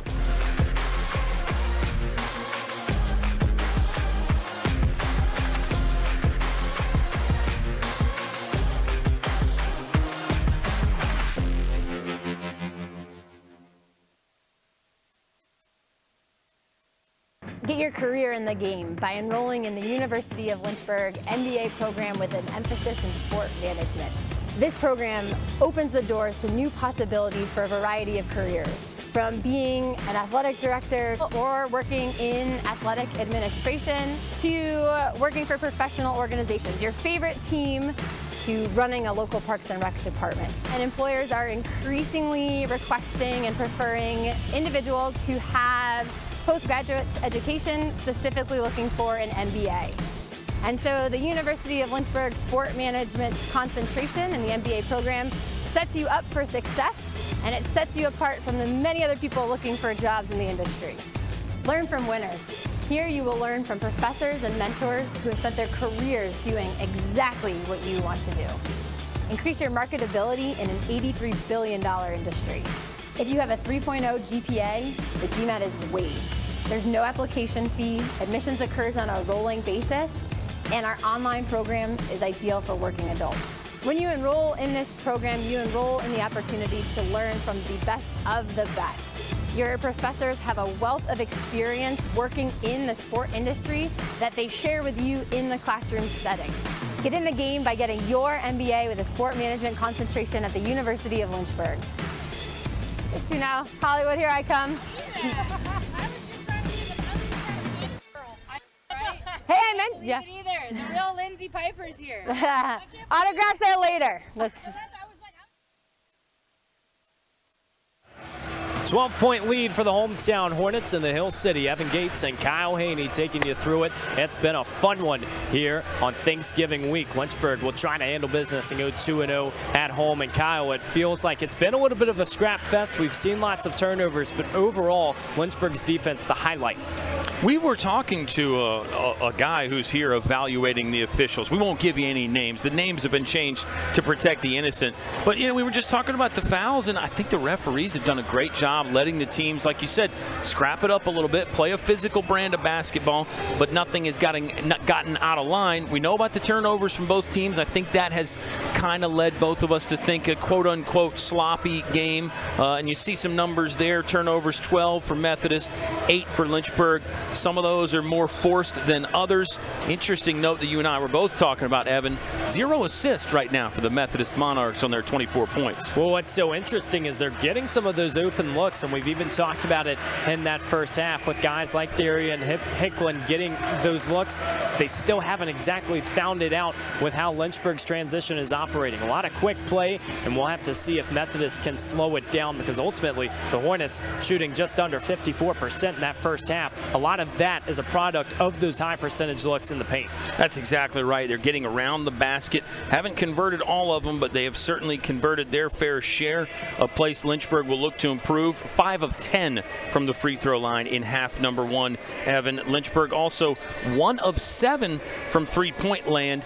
And that's actually under, you know, what we thought about Lynchburg shooting threes coming into the game. Coming into the contest for Lynchburg, three-point shooting, it was 8.8 makes on 24.75 takes. So basically, they're shooting 25 per game, just rounded up to 25. Right now, they've only shot 7, but that does tell you that there's more than one way to win a basketball game, and Hillary Scott is really good with the game plan. That's one thing you hear from other coaches and guys that have worked with Coach Scott. He will find the other team's weaknesses and try to attack those. Yes, Lynchburg will play to their strengths, but Coach Scott also very good at identifying the other team's weaknesses. Lots of adaptability, and here's a stat just to put this into perspective. Jason Easton, the leading three-point scorer for Lynchburg, has attempted 31 three-pointers coming into this contest. Methodist 49. So that disparity right there tells you the Monarchs don't necessarily need the perimeter, but Lynchburg is finding other options. And as you touched on, it just feels like Coach Scott is comfortable with this different style of play. Yeah, and does Methodist need to shoot more threes to get back in this ball game, as Pearson Young will put it in play for Lynchburg? Easton right away, the corner killer, can't connect this time. And Erlinger will rebound. So Methodist will obviously have to start. They get the opening rebound. It's going to have to be that type of chip away mentality, because ultimately Lynchburg going on a lot of runs to end that first half. Wow. How about the swat? A jackhammer from Jamarcus, but second opportunity through contact. Monarchs will go to the line as Chance Minot will get 2 shots. Well, a couple things on that one. First off, athleticism on display. I mean, Jamarcus Brown just has so much in the way of athleticism. And then the stick-to-itiveness there from Methodist to stay with that basketball. And Minot got a chance, really went right back into the body of Brown, which is smart. Don't let him get his arms extended. You know, that's what they say about all those shot blockers. You got to go into the body rather than away from them. Definitely one of the easier ways to get to the line, and obviously to rack up points, as Minot makes both a 69% shooter from the stripe this season. And here's that full court pressure from the Methodist Monarchs. We anticipated it off some of those makes in the first half, but Lynchburg breaking it very quickly. Yeah, Lynchburg scored a few times off the press break. That'll sometimes make you eager to take it off as a coach. You know you're going to give up some layups, but how many is too many? Methodist back within 10. They're 6 for 6 from the free throw line, the Monarchs. Getting the gimmies, but Pearson Young around the world and in. Number 3 showing us that prowess when he gets to the hoop. He's got speed and strength. You and I both talked about his strength and how much weight room work he's done in the offseason. You could see it there, and also just enough of a burst. He's turning into a bulldozer when he gets into the paint, something we didn't necessarily see with the likes of having other point guards at the helm. Young is taking that position as Methodist searches for an answer. Back out to Edwards, guarded tightly by Brown. Shot clock at 5. Monarchs going to take a heave that misses everything, and Lynchburg another defensive stand. Well, 3 or 4 times in the first half we saw Methodist run the shot clock down to under 5 seconds. A few times they really did have to take a desperation, a heave as you perfectly described it. And if you're the Monarchs, you can't have too many more of those and expect to come back in the game. You got to get quality looks. Well, Kyle, we look at this offense, a team that doesn't have any assist in that first half. What do they have to do to slow down this style of play? Yeah, I think, that's a great question. If I had that answer, I might be on a sideline rather than up here, Evan. That's right. But play to your strength. I think we need to see Hicklin get more touches, maybe more of the offense run through Deron Hicklin. I don't know what else. I think Methodist has tried some things which are smart, just the execution a little bit lacking right now. 5 passes without a dribble for Lynchburg. Quick offense as Gray sits right at half court. 10 seconds on the shot clock. Screen from Brown across the court to Easton. Up, down, and almost in. He's going to go to the line for 2, but Jason Easton once again showing that penetration. Well, great job by you identifying that Lynchburg was moving it without the dribble, and that actually is something, we were thinking about what could Methodist do offensively. Well, there's an idea right there. Less dribbling maybe, less ISO stuff, and work the passing lanes a bit more, even if it has to come along the perimeter. Lynchburg did it there, and then finally at the end of the sequence you get a drive, but the driving lanes are open because you've broken down the defense with all the passing. Or you've at least softened them up anyway. Sorry. Oh, I'd agree 100%. And I think that Lynchburg is a team that has a lot of options around the perimeter. That will open up the paint as well. But the Hornets have really breezed through contact today. We'll see if Methodist can do more of the same as the pass is out front to Hicklin. Straight away jumper, rattles around a few times and falls in. So the Monarchs finally on the board in this second half. And there we saw a little bit of what the offensive scheme might be. It's the pick and roll game. We've seen that a lot. And then the third player off the pick and roll popping out back to the top of the key. Methodist trying to quell the storm. Lynchburg trying to press forward as Easton has this ball rattled away off his knee. Lynchburg doesn't like the call, but Methodist will take possession. So they have scored 5 in the second half. Correction on that last point. They can cut it back to single digits now. Yeah, and again, I use the phrase a lot, but Methodist is hanging around. They're within arm's length. So credit the Monarchs for that. We know it's not their A game, so the fact that they are hanging around, maybe you could argue slightly impressive, even though we've been pretty impressed with Lynchburg. Speaking of which, a steal from Gray. Here's another reason why. The traffic flow forward. Gray pass to Jamarcus down low off the glass. Soft and sweet for number 35. Yeah, so good. The body control there. It's going to sound like a broken record. His hops and then the body control in the air. And the block on the other end. The do-it-all character for Lynchburg. The energy flowing through the building. And Kyle, that Hornets defense is just stifling, preventing players from getting in the paint. It really is. Team defense and then individual efforts like that. When the other 4 guys do their job, it makes it easier for Brown to get that block there as you get a second look at it. And what did our friend Joe Brennan call him? Superman. It feels like the only thing missing is the cape right now for Jamarcus Brown. And a costume change can be arranged. It is still early in the season. Find a phone booth somewhere, right? That's right. Sledge re-enters the contest for Methodist as Greg Ellinger will step to the bench. Just under 17 minutes to go here in the second half. A lot of the offense for Methodist flows through Darian Hicklin and Chance Minot up front. But we've seen a lot of different characters try to get involved as foul called on the Hornets. It will be on number 5, Michael Gray. Yeah, I don't think you hate that foul if you're Coach Hillary Scott. You want your team to play aggressive and tough. Yes, it was full 25, 26 feet away from the basket, but I think it goes along with the overall defensive character of this Lynchburg team. So Hillary Scott probably more than okay with Gray picking up his second foul right there. No lineup change for Lynchburg, and the starting lineup has really performed well in this contest as the Hornets went off to a run just to start the game. They're up 8-2 in a hurry. Now the Monarchs searching. Stevens probing, trying to find his way to the hoop. 5 seconds on the shot clock. A few dribbles from Edwards and unlocks the answer. Clock got low again, but that's a better look from Edwards. I mean, you get it inside the painted area there, so you're going to be okay with that as the shot clock is winding down. Felt like a timely bucket for Methodist. A lot of these just to stay in this contest as Lynchburg can breeze away in a hurry. Easton looking the other way. Coach Scott a little animated on the sideline as Methodist will take over down 11. Yeah, rare. I mean, I shouldn't say rare because, again, Lynchburg has had their share of turnovers. It looks like at the moment the count is up to 10 for the Hornets. So they've had a few unforced errors and miscues, but that was a possession that didn't look great for Lynchburg. Call that a rare bogey kind of a possession right now for the Hornets. Might have to throw that one away and continue forward as Hicklin guarded tightly by Young. Pass outside to Edwards. The leading scorer for Methodist with 10 wraps around the other way off the rim, but second chance opportunity still not falling. Methodist really swarming the paint.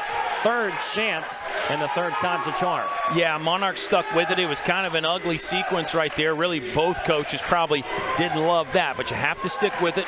Methodist did that. They're within 9. Easton, connection down low. Makovic, smart dribble. Yeah, great feel right there. You took the words right out of my mouth. Knew the defense was coming. One dribble, go from left side of the rim to the right, make it an easy basket. We'll keep this one right here on LHSN. Let's go ahead and take a look at some of the games to come. We mentioned that Methodist will play Region again. Kyle, we talked about this at halftime. Well, they're just coming off a game versus Region, a 14-point victory in Fayetteville. This time they'll be on the road, and so a little bit of familiarity, and it just feels good in the non-conference slate to have a team you really know the personnel for. Yeah, Methodist was 5-19 last year, so they're going to look to turn that around. I think Coach Henry knows it's going to be a process.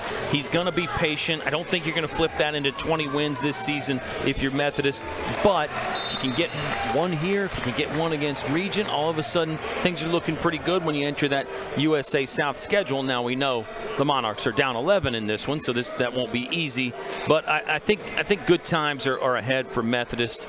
Hard work to get there, but I think they have some reasons to be hopeful. Well, the USA South boasts a lot of characters in this basketball scheme that are good contenders. They'll make their way to the tournament. We'll see what Methodist can do. You know, typically it is a one-team league that will go to the tournament, but we're starting to see the right direction from the Monarchs. I think ultimately, too, Coach Henry understands you're getting a lot of these guys back next year, a lot of juniors and sophomores on the roster. Yeah, Methodist has struggled against the ODAC, which is not a one-team league typically. If you know anything about the Division III basketball landscape, then you know how good the Old Dominion Athletic Conference is when it comes to hoops. 2 or 3 teams probably going in the tournament for the ODAC this year. So that's a double-edged sword for Methodist. You want to play those ODAC teams. You want to play tough competition. You also don't want that sword to cause any scars, maybe a scab that heals up, but you want to be ready when your conference rolls around. Be ready for takeoff. Brown on the other side. Hello and good night. Perfect defense to offense, and who else but Jamarcus Brown rising up and slamming home. I tell you, the way that Lynchburg sprints down the court offensively and defensively makes it a very tough opponent, but this time, second chance points once again causing problems as Zach Sledge goes back up. Yeah, Sledge started 19 last year for the Monarchs. Watch out, Jake Hart, man, got to the right side of the 10 but could not convert. Window was open for number 1. Doesn't exactly have Jamarcus Brown's size, but he does have that agility down low, trying to maneuver through. Monarchs searching for another one. Here's Key Edwards. Into the paint, pump fake. Clock still winding down. Lynchburg just recovering well defensively. Edwards, pass outside. Hicklin, the pump fake, up and in. Well, that was nice. Understanding where the shot clock was, understanding where the defense was. Good combination. Pass cross court to Pearson Young, all alone. Count it. And with Jake Hart on the floor, now Pearson Young can go back off the ball a little bit, play that wing some, and you saw how effective he can be from the corner. Some half-court pressure from Lynchburg, a different look, but Key Edwards, hello. Wow. That was kind of electric right there as Edwards taps the top of the head. That's the signal, the head top. You got dunked on there. Man, that was a little half-court alley-oop, just kind of out of the middle of nowhere. Well, if you're wearing number 23, you got some pretty good comparisons in basketball history. We'll say that one guy named Michael Jordan. And so a good look. Jason Easton tries to corral the answer on the other side. Now Methodist, maybe another breath of fresh air. It's kind of back and forth basketball right now, Evan. That could benefit the Monarchs. Edwards, pass denied. Stevens to Hicklin, maybe smartly slowing things down. That's tough to do when the game does go baseline to baseline, sideline to sideline. Tough to know when to pump the brakes. Perhaps Coach Henry had a different solution. Pass outside, shot clock winding down, and an air ball. Another great defensive play from Lynchburg, and a pair of substitutions will enter for either team. Jonathan Faust, the notable one for Lynchburg, his first minutes of the contest. Faust has been a starter throughout the season. If you've watched any Lynchburg basketball, not just this year, but last year, you would remember Jonathan Faust led the team, second on the team in scoring last year, did lead the club in rebounds.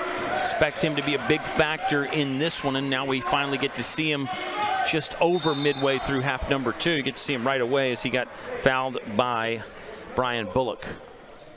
Definitely demands a lot of attention in the paint. 7th last year in the ODAC, and field goal percentage shot just under 52%. And again, a lot of that, Kyle, is just a product of Lynchburg's passing and finding him at the right spots.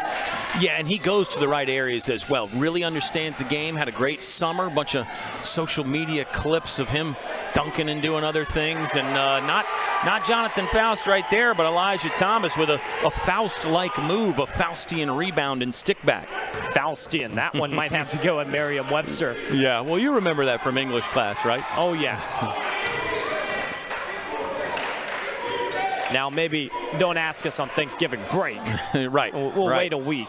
Pass outside to Stevens, this time front rim and out, but the foul is on the floor. It looks like Pearson Young went up for the rebound, might be called for the contact.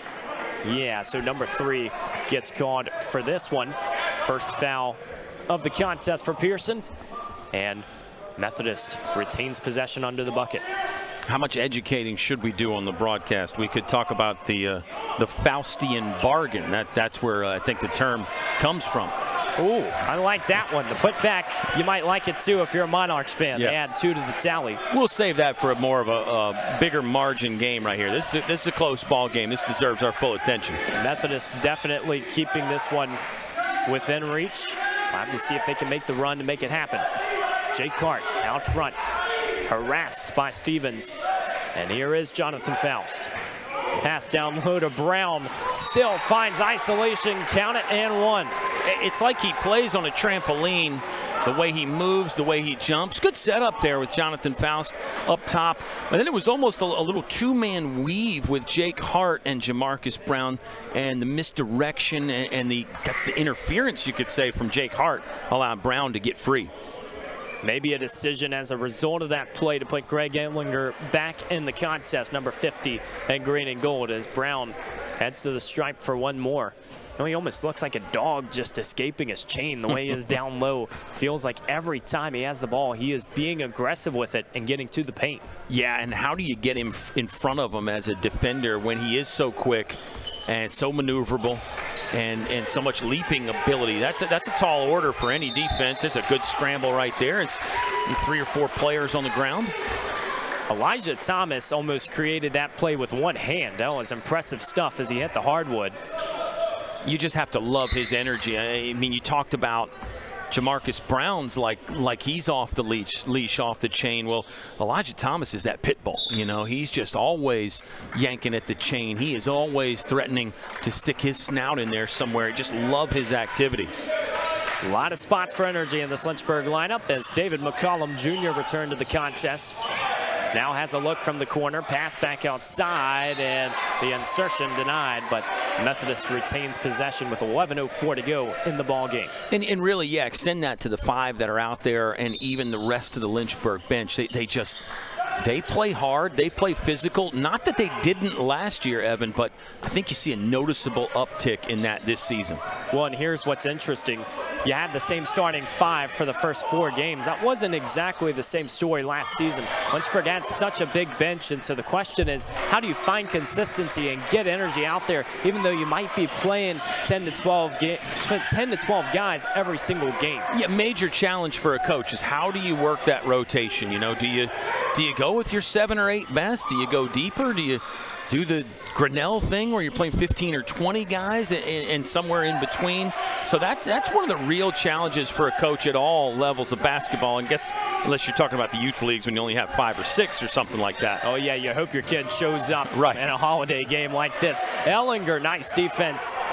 Tall and firm down low. Here come the Monarchs. Momentarily on the run. This pass denied as Pearson Young's hands were a little too quick. Yeah, perfect timing from Pearson Young.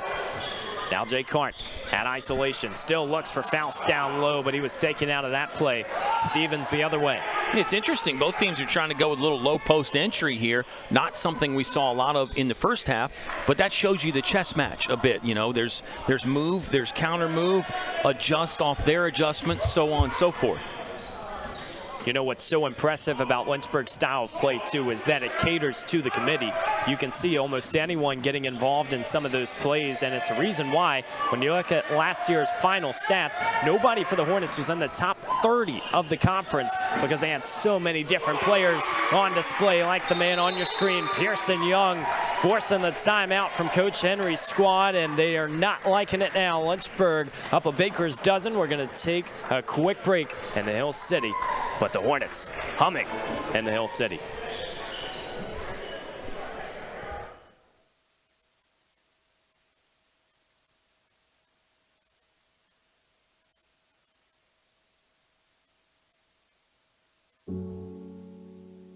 A single thread is unique.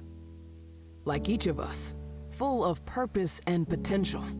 A strand designed to connect, strengthen, and unite. But we face different challenges and have different opportunities. By acknowledging that others may struggle in ways we do not, we can celebrate our differences, embrace each other, and fortify the ties among us. A single thread can fray. Yet when it's woven with another, a bond forms. A new strength created by the fabric of the whole. Let's embrace the fabric we make together, the diversity of our threads, to reach beyond ourselves and overcome the impossible. The true power. Welcome back inside Turner Gymnasium. Well, we had a quick break, and Mr. Kyle Haney has to educate us a little bit. Faustian, the word in question. Yeah, and I had to remember this myself since my school days are long gone. But the legend of Faust, a German magician who allegedly sold his soul for the knowledge and magical powers. So a Faustian bargain is a deal where a person gives up something of great moral value in exchange for the material benefit. So it's not a great thing. No. The Faustian bargain. It's a great thing to know, though. Right. Great blues man Robert Johnson supposedly did that when he went down to the crossroads and got the gift of being a great blues man from a nefarious character. Oh, wow. We got the storytelling, too. Everything on this Tuesday afternoon/evening, and we're loving it. You know, we're going to have to just create a whole list, too, as the season goes on. Faustian, the first one.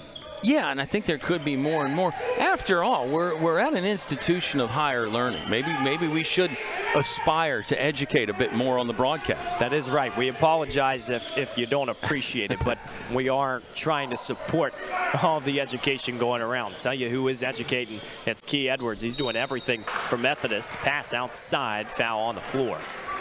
Well, and you're modest like a lot of these other people we talk about. So I'll inform the fans that Evan is a noted author and poet and does some other things as well. Trying to be. Yeah, you got a lot of tasks going on in the Hill City. We're having fun with it, though. No doubt. Back to basketball, maybe, for now? We'll think about it. Right. Broadcaster might be the top of the list on those hats, as Methodist is trying to be the better ball club tonight. But Lynchburg up 13. Hicklin, the pass out to McCollum. Still strategic offense as Hicklin gets another look at a three. This time unable to connect, and it feels like Darian Hicklin this entire contest has had those open looks. He's connected more times than not. Now 2 for 4 from beyond the perimeter. You do just feel like maybe he's waiting to get really hot and catch fire. It's not that he's been cold, as you just said from the numbers right there, but not quite the takeover game that he had against Regent, where he went for 28 points, 2 rebounds, 5 assists. Look, most guys aren't going to do that every game, obviously. If you do, you're one of the all-time greats. But maybe just a bit more from Hicklin coming in. Wow, that was very nice from McCollum, side questing through the defense. Chance to cut the lead back to 10. A nice maneuver as he makes his way to the stripe. And going back to the point on Hicklin, he is truly a professional scorer. We've seen his career high sit at 30, almost was able to get that one against Regent. But what's so impressive is the fact that he didn't get on that all-conference list last year. We talked about it before the broadcast. It is tough measuring a team success versus the individual, knowing Methodist has that room to grow. You have to expect, though, he's going to be in consideration this year. I think he would have to be, and you and I both, looked at, well, Methodist was 5-19 last year, 3-11 in the USA South. Maybe that's part of it, but we both assumed it was a mistake. We were like, he had to be all-conference last year. And if you look at the numbers, I mean, he definitely had a legitimate case. Continuing to grow in his junior season from Durham, North Carolina, as a scramble for it, almost like a goal line stand. Thumbs up. Lynchburg maintains possession as Tyler Buggs went to the court. And Elijah Thomas, impromptu decision. He's going to help everybody out. And it's just how hard a worker he is. He said, hey, they hit the ground, they're sweating. Let me grab the little towel thing and scoop that up here as we get another timeout. Let's keep it here, Evan, because we've taken a few breaks. But I love that from Elijah Thomas. I mean, he's that guy, though. He's going to do the dirty work. He doesn't ask if it needs to be done. He just does it, and I think he plays that way as well. If you need him to dive after a ball, he's not going to wait for the other guy to do it. He's going to be the one that does it. Perfectly worded, and I think throughout the season, a team will need one or two of those guys, especially when times get hard come January and February. That's a long season, and maybe just having somebody with a little extra character helps. And especially if there are any curling recruiters out there, you might have to watch Elijah Thomas. Now, if we could broadcast some curling, that would make my day. Now, you got halfway to Canada there on your trip to Indiana. I said we were going to have a dialogue about that. Is now the time? Can you tell the folks what took you out to the great state of Indiana? Why not? Let's go into it. So the Lynchburg cross-country team competing in Terre Haute, Indiana last weekend, able to come away with some formidable results. The men's team 12th in the nation, and then the women end up with 27th. And that fall slate of sports is officially over as cross-country wrapped up. But really, Indiana in the freezing cold, when your plane touches down, you got snow on the ground. It still just felt like a poetic, perfect location for that championship, because in the cold, in the crazy conditions, you had 2 races to determine 2 national champions. Yeah, really cool stuff, and LHSN's coverage was fantastic. If you're doing the social media thing, get on Instagram and find the video that Evan and Micah Adams put together. It's really great. There's a little scrap inside it. And again, it continues to be a scrappy kind of a game. We need to find other names or other adjectives and adverbs to use to talk about the scrappy nature. And you saw it right there as Jake Hart just barely lost connection with the basketball and went over the timeline, and it's a violation for Lynchburg. But it's been that kind of a game. Very enjoyable to watch, maybe not 100% aesthetically pleasing, but I think a fun game to watch. And Methodist still down 10, but once again, play the broken record, still within striking distance. Zip code is still readily available as Edwards takes a 3, single-digit lead now as he cuts it to 7. Well, there you go. An after timeout result that was pretty good for Methodist. They they quote-unquote force a turnover and then come down and nail a triple. Lynchburg has benefited from really roughing up some of the games in the past, especially against those top 10 opponents. You think about the Guilford game last year where they were really in it for most of that ball game. Well, Methodist giving them a little bit of a taste of their own medicine as Jake Hart makes a big-time block. Hustle back, access denied. Keeps that pivot foot. Pass to Buggs. Almost as Brown fights hard under the basket. That's going to go the Monarchs' way. I tend to agree with you about Lynchburg's style. They might prefer to muddy the waters a little bit. When you're leading by 7, I don't know that you necessarily want that as the leading team, just because a more orderly kind of game where you hold on to the ball, you run down the shot clock, that's going to benefit you there. Sloppy stuff maybe benefits the team trying to come back. Again, just a general thought there. Each ball club's different. Brilliant point, and we've mentioned the fact that Lynchburg hasn't necessarily relied on that 3 shooting in this contest as Edwards hit the ground before he can make the pass. That's a traveling violation. This might be the time where the Hornets can open up that perimeter and say, okay, we have used the paint thus far in your 34 minutes of play. Let's go get a few threes. Sure, and I don't think Hillary Scott has been calling a ton of plays in this game, but I think this might be a place here where he wants a set play. Yeah, it's going to be a 1-4 low set. Then they'll go to the horns look as Hart runs off the screen. Good job on the blitz double team there with Edwards and Stevens. That's a good defensive coverage from Methodist. They disguised it well and then blitz into that double team. That was really well done by the Monarchs. Definitely a lot of agility on defense. They can slither around and try to make life difficult as Hart harassed from Stevens. It's a little too much. Foul on the floor. Right now in this ball game, Edwards the leading scorer for Methodist with 15. Hicklin also has 10, the 2 in double figures for the Monarchs. 3 in double figures for the Hornets. It's Makovic, Young, and Brown. Yeah, Mason Makovic not out there right now. Jamarcus Brown is. Steal. Watch the terminal, but Young a little bit quicker to swipe it away, and immediately a comment to Jamarcus Brown's miscommunication under the other bucket. So Methodist has a chance to further cut into the deficit. And Makovic is returning to the contest. So maybe a good point, trying to get a little bit of familiarity out there, as it will be Tyler Buggs who takes a seat.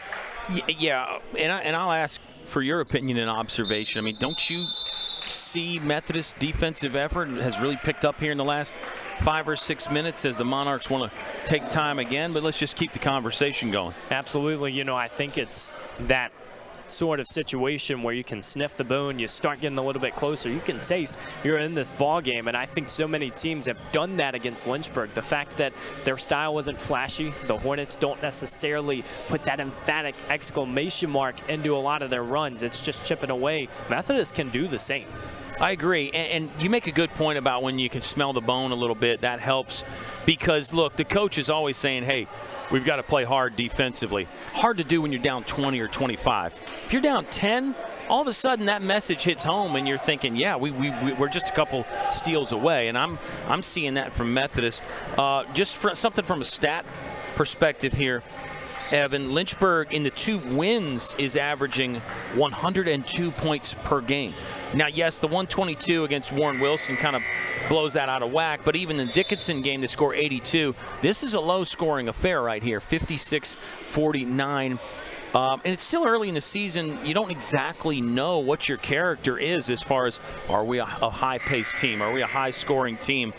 But I think it bodes well for Methodist, the fact that they've kept Lynchburg in check offensively. Well, and what's so interesting is the fact that Methodist almost certainly knows what type of style they're playing, and it's not going to be fast. 0 fast break points in this contest. Yeah. And to be down 7, it shows the fact that they can use some of that star power from guys like Key Edwards and Darian Hicklin just to really make life difficult.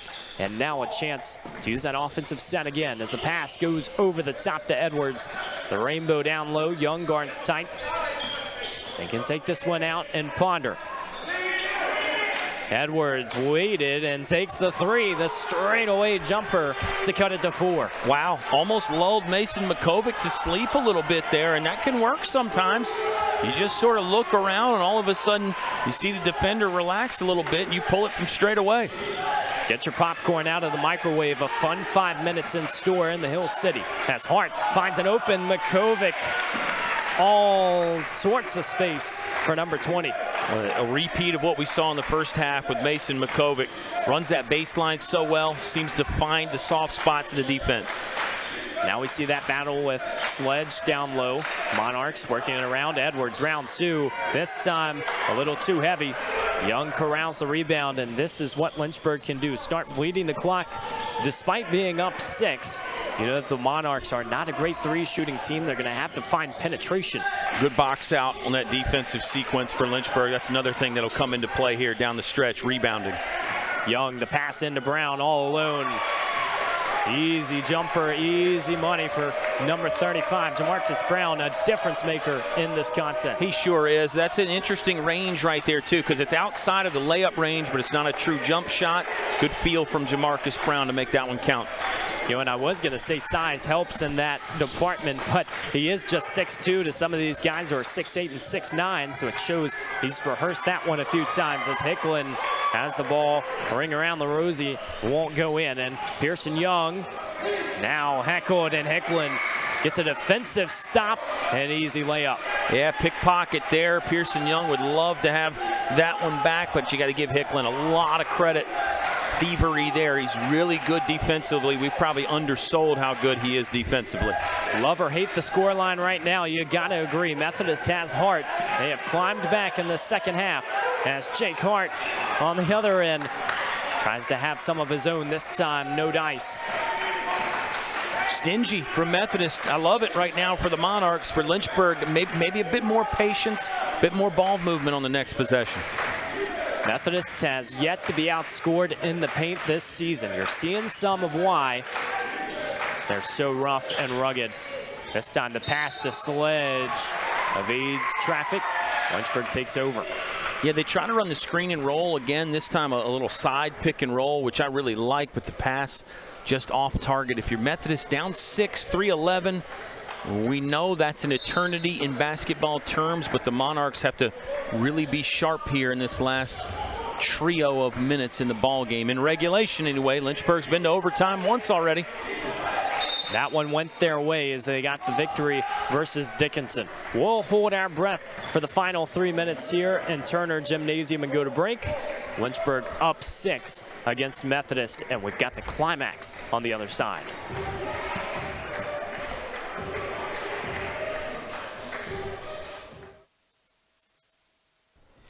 When you come to the University of Lynchburg to earn a master's degree in athletic training, you'll spend time in the classroom, but you'll also spend a lot of time in our top-notch facilities, learning from athletic trainers and working closely with our student athletes.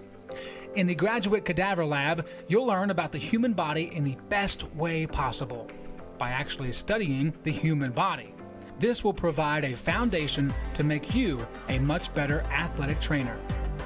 In the Athletic Training Laboratory, you'll get hands-on experience, practicing your skills, applying concepts from the classroom, and working with faculty on research projects. It's also where our hydrotherapy facilities are. This space is also used by students for studying and practicing skills outside of class time. In the Sports Medicine Clinic in Turner Gymnasium, you'll work with student athletes from more than 20 institutions. The Monarchs have come out with steam in the second half after committing 12 turnovers in that first half. Very scrappy style of play. They've found some offensive firepower and they're starting to piece it together. But Kyle, we've talked about that Methodist defense just really being stifling. How does Lynchburg overcome that and run through the finish line in the final 3 minutes? Well, I think you got to use your offensive principles against an aggressive defense, and that gets back to backdoor cutting. Gets back to on-the-ball screens, off-the-ball screens. We're seeing that there as they try to free Pearson Young up. Isolation to Brown down low. Makovic has a few steps forward. Jamarcus, no good. One-handed rebound, and now Pearson Young maybe smartly using some more clock. Mason McCovic there with one hand. He's like any good fisherman out there. He gets his hooks into it. He's going to reel it in. Started with the good positioning. Here's Pearson Young. Cash. Wow.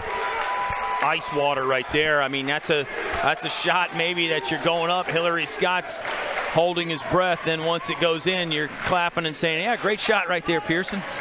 The local kid makes it happen.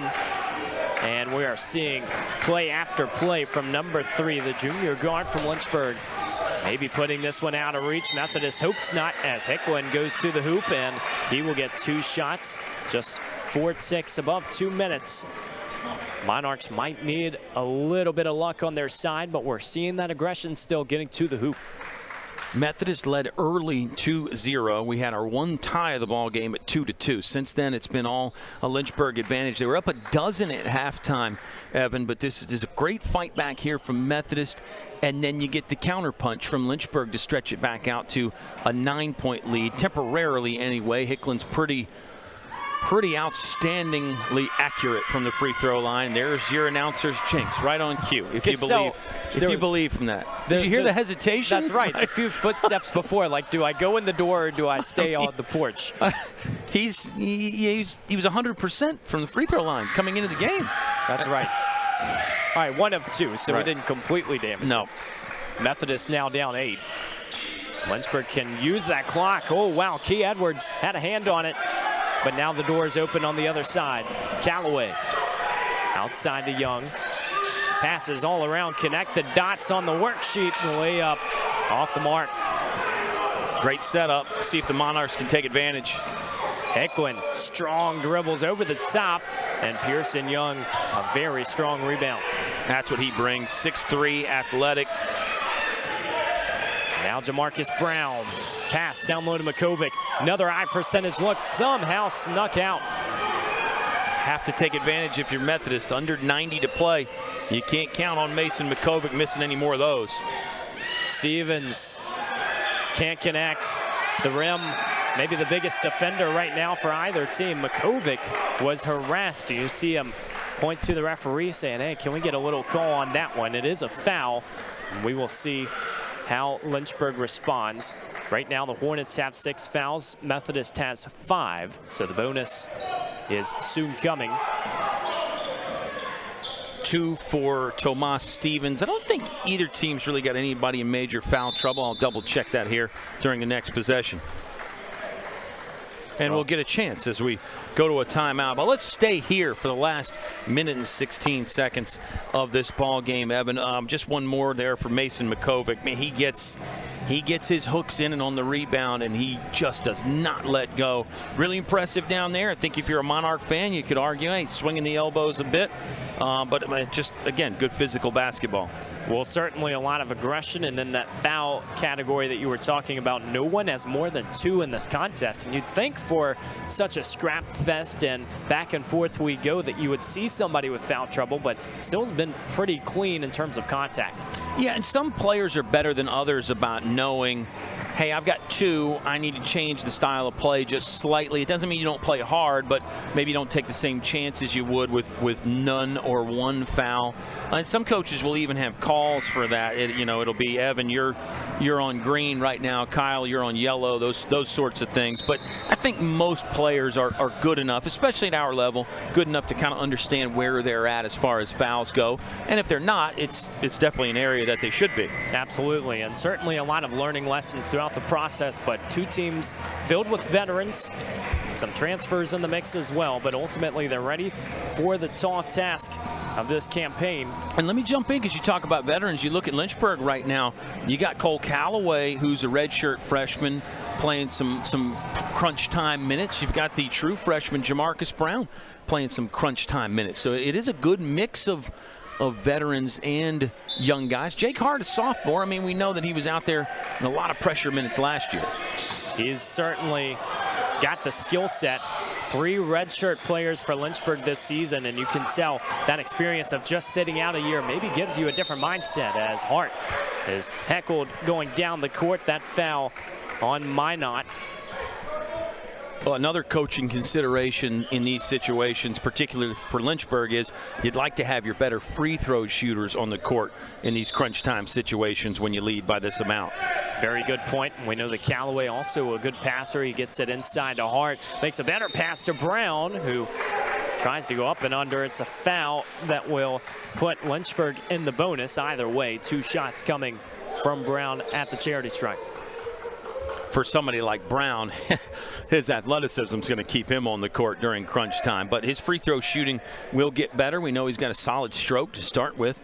Came into the game at 63%, 3-time Piedmont District Player of the Year for the Tunstall Trojans. So he's shot more than his share of free throws. He knows what he's doing from the stripe. The big moment is never too bright, but he does miss the front half. And, you know, we talk about some of those skill sets and the athleticism from number 35. Well, it feels like losing DeAndre Ross last season, who was a guard, maybe had the most athleticism on the court. Well, now you got a forward and a big man the Hornets really haven't had in the past. I agree. He just brings so much, and at the risk of, again, sounding like a broken record, he's such a joy to watch and an impact guy for a first year. It, again, is just a fabulous, fabulous thing for Lynchburg. Not so much fun for the opponents. He has been a very tough project here for this Methodist team. They got to move quickly. Edwards momentarily lost possession. This time they do for good. Pearson Young has it under the bucket, and the pass goes away of everybody. Here's Key Edwards in the corner. Foot on the line, maybe the final dagger. The Monarchs not liking it. Yeah, I think in hindsight, if you're Key Edwards, maybe just shoot the corner 3 there. Again, hindsight, easy from up here. Always make the right calls as the broadcaster. Tough there for Key Edwards, though. Let's see if Methodist can dig in and get a steal and maybe make a fight of this. Maybe defense for offense as Elijah Thomas takes a seat again. Callaway re-enters. Pearson Young finding space. Lynchburg can just let the ticks bleed off the clock. It'll be 1-1 for Cole Callaway, the freshman, who's starting to put in a really consistent performance today. Averaging 13 minutes per game, just under 5 points, and the Wake Norman High School graduate is starting to become a staple in the lineup and really adding energy off the bench. Yeah, 13 minutes coming into the game. He's at 16 right now in this one. You see the free throw go in, gets it to 10-point cushion. I think you nailed the scheme there for Hillary Scott and Lynchburg. Elijah Thomas back at the table. He is the defense guy. Cole Callaway, the offense guy. Good coaching right there. And Lynchburg now up 11, very comfortable 11 with 31 and change remaining. Hornets hope to start their first winning streak of the season, and they are almost through the finish line. 25 seconds to go. Nice move. Now out to Hicklin. They got to move quickly. They got to get a shot off first, as Minot finally does. Clips the iron, and Pearson Young looks like he's going to seal this contest. It went back and forth. Lynchburg had the main handle throughout it, but they will head into Thanksgiving with another win, back-to-back dubs for the Hornets. And in the Hill City, a lot to be thankful for from Coach Hillary Scott's squad. Fantastic win for Lynchburg. They moved to 3-2, Methodist 2-3. I think both teams have got things they need to work on. Nobody's a finished product yet, but you get a win. You get a win at home. If you're Lynchburg, you get a win going into the little mini Thanksgiving break, and like you said, building a win streak potentially 2 in a row now for Lynchburg. They've looked so comfortable at home, and good news for them is that they will be back against Newport News. We know there is still a lot to be decided, but this mini homestand for the Hornets is potentially going to help them not only bridge the gap into the ODAC slate, but build confidence early in the season that they maybe haven't had in the past at this stage. Yeah, and that's, again, a byproduct of you want to play a tough schedule early in the season, so you know that's going to be a rocky road. But I think you're right. If Lynchburg could get a little bit more confidence, as you said, and maybe beyond that, get the shots dialed in, get the schemes dialed in, all of a sudden, you never know how much noise this Hornets squad could make in the Old Dominion Athletic Conference. Going to be so fun to follow along. Lynchburg gets it done by 11. Looking at the stats, obviously, field goal percentage was the big advantage. 50% from the Hornets, just 37 for Methodist. But the turnover battle, Kyle, it felt like it materialized early as maybe one of those difference makers. Hornets was just a little bit better today. I loved Lynchburg's defensive effort all game long. I think we really both loved Methodist defensive effort in the second half. Just kind of got it kick-started a little late. Lynchburg with the field goal percentage, you know, if you look at the 3 wins, they seem to shoot it well. In the losses, they did not shoot it great. That's an oversimplification, but that's a big part of it. Some of it's just getting to the rim. You know, you and I are going to be 75% from point-blank range. So these guys are so good, they're going to be 90, 95%. And that's, basketball is still a proximity game. The three-pointer is great. I love the three-pointer. There's still a lot to be said for getting to the rim. I'd agree 100%. Positioning playing a pretty big role. We know that Lynchburg can do a little bit of everything, a lot of versatility. So a big thanks to our entire squad. Obviously, you at home, we're wishing you a happy Thanksgiving, a restful holiday, and obviously excited to be back in Turner Gymnasium come Sunday. But on behalf of the Renaissance man, Josh Smith, and our great partner in crime, Kyle Haney, my name is Evan Gates, saying so long from the Hill City.